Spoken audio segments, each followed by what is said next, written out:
Hello everyone, I'm the Saxy Gamer, and today we're here for something that is extremely exciting and something that we've been waiting for a long time now, and that is actual news on a new Civ 6 DLC. It's finally here. We don't have to sit here and theorize about it anymore because we have information. Well, we can still theorize a little bit, but we will avoid that for today.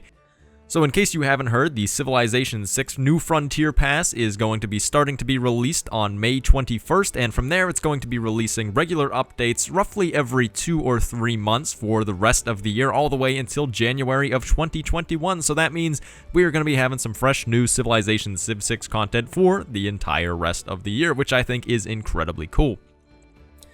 This does, however, mean that my previous predictions that the DLC would release on April 20th are wrong, and that means there will be a giveaway of 2 of these passes. So once again, like the other theory videos that I did, if you comment below, that will automatically enter you to win the giveaway to win the Season Pass. So let's go ahead and talk about what kind of stuff is coming throughout the next year of DLC, since there's going to be a whole bunch of stuff that is just slowly kind of trickled out. I believe that this is in response to that survey that Firaxis had done quite a long time ago now. It might have even been last year whenever they did a survey asking for what people wanted to see from the game.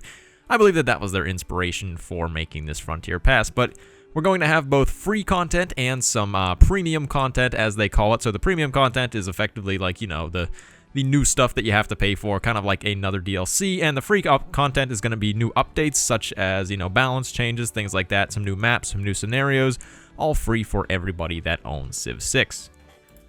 So you can see here that they have released a content roadmap for the next year or so, and we have content all the way from May of this year to March of 2021, so plenty of time to have a lot of new Civ DLC.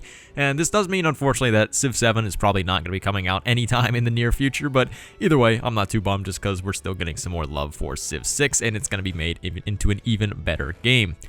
One thing I should mention here is that they have stated that there are going to be no new systems added into the game, so, you know, like Loyalty or the World Congress or things like that, those would count as new systems, and there are none of those, which makes me very happy because as I've been doing all this theorizing, that's the one thing I said, was that I really don't want more systems to clutter things up. I just want new content on the existing systems and things that tie it together, and it sounds like that's exactly what we're getting. So huge props to Firaxis for not cluttering up the game even more and being dedicated to, you know, kind of cleaning what they have so far and making that the best that they can.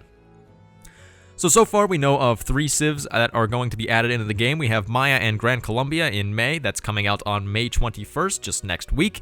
And then in July we have Ethiopia as well. So far some pretty cool civs. We don't know anything about any of these civs just yet, but we just kind of know what they are. Throughout the entire thing, there will be 9 leaders that are added to the game and 8 new civilizations, so that means we're going to be getting at least 1 alternate leader for one of these civs. I believe that this is coming in January. On their Steam page, they had a little asterisk that was next to that leader, and they said that you must own Rise and Fall, so it's probably an alternate leader for one of the existing civilizations, and since we had Plaid, maybe it's an alternate leader for Scotland, so I don't know, I'm just kind of throwing that out there. But either way, we are going to get at least 1 additional alternate leader. Another thing that they are emphasizing is the addition of some new game modes here. So they wanted to kind of spice things up, you know, maybe make things a little bit different from just the usual way a Civ game is played. So far we know that there's going to be the Apocalypse game mode and the Secret Societies game mode. Don't have too much information on these, but we do know that at least with the Apocalypse game mode, there are going to be some new natural disasters. So we're going to have things like comets that will come down and literally obliterate your entire city. We know that the Bermuda Triangle is going to be added to the game. This is probably a natural wonder, I would assume. Maybe it does something, and maybe it, you know, causes disasters or something like that. I don't really know. There's going to be solar flares that cause little auroras in the northern and probably southern parts of the map as well. And the other thing that I think is really cool for this Apocalypse game mode is that there's going to be a unit called the Soothsayer that you can send into somebody else's territory, and you can use them to cause natural disasters. So I think that is super cool. One other one that I think I didn't mention thus far has been forest fires. I believe that forest fires are being added as well. But either way, this Soothsayer sounds really cool, and so does the Apocalypse game mode. Especially if you're playing multiplayer with friends, you know, you can just send a few Soothsayers over and just, you know, wreak a bunch of havoc with natural disasters on somebody's land. But either way, sounds like a cool way to just kind of spice things up and give you more ways to play the game. there will be a new game mode in every single one of the content drops, so that means we're going to be getting 6 new game modes, and hopefully they all will be kind of cool and stuff like that. And lastly, the last thing that they have listed here is that, so in May, we're going to be getting some new city-states, some new resources, and it also says and more. Who knows what the and more is going to be. They've said in their little release video that there are going to be some units as well that are added to the game, which I am very excited for.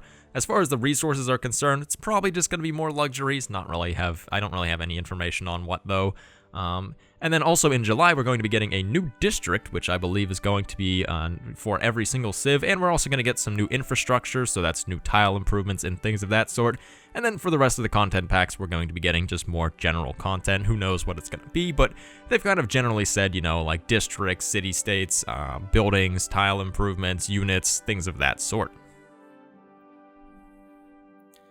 Now let's go and get on to the thing that I'm sure a lot of you are asking about, and that is pricing. And so this is what I know so far. So what we know is that this is going to be priced, the entire season pass is going to be priced the same as Gathering Storm, which means $40, which is a pretty steep asking price, not gonna lie.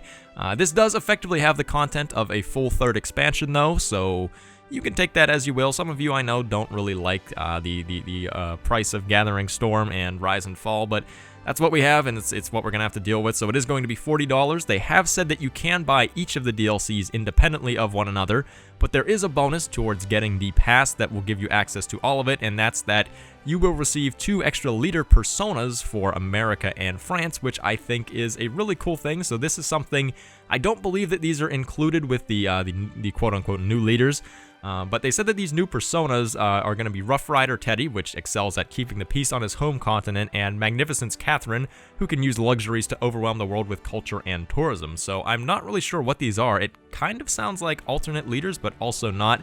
Either way, I really like the idea of different leader personas. I think that's really cool and something that they should honestly expand upon more past these just 2. But that's the bonus that you'll get if you buy the season pass for this. Or maybe if you win the season pass by commenting below and entering that giveaway. You know, I of course have to go with the shameless self-promotion. So that's about all we know. Some really exciting stuff to look forward to in the next year of Civ. We're going to have plenty of new leaders, plenty of new civilizations. I think the new game modes are going to be really cool, and they'll kind of spice things up and give us new ways to play, especially fun for multiplayer.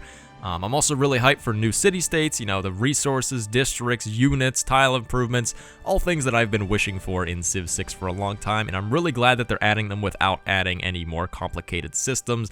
It really just feels like this is going to be a great way to kind of close off Civilization 6 and make it a really great final product. And the other great thing is that if you don't want to buy this for the $40 that they're asking for, you're still going to get some free updates as well, which are going to keep things fresh and make the game even a little bit better. So great things for everybody, and you know, I think it's going to be a really good thing for Civ 6. So thank you everyone for watching. I have been the Saxy Gamer. If you enjoyed the video, feel free to like. If not, feel free to dislike. If you're looking for some more Civilization 6 content, feel free to subscribe. Thank you for watching, and goodbye.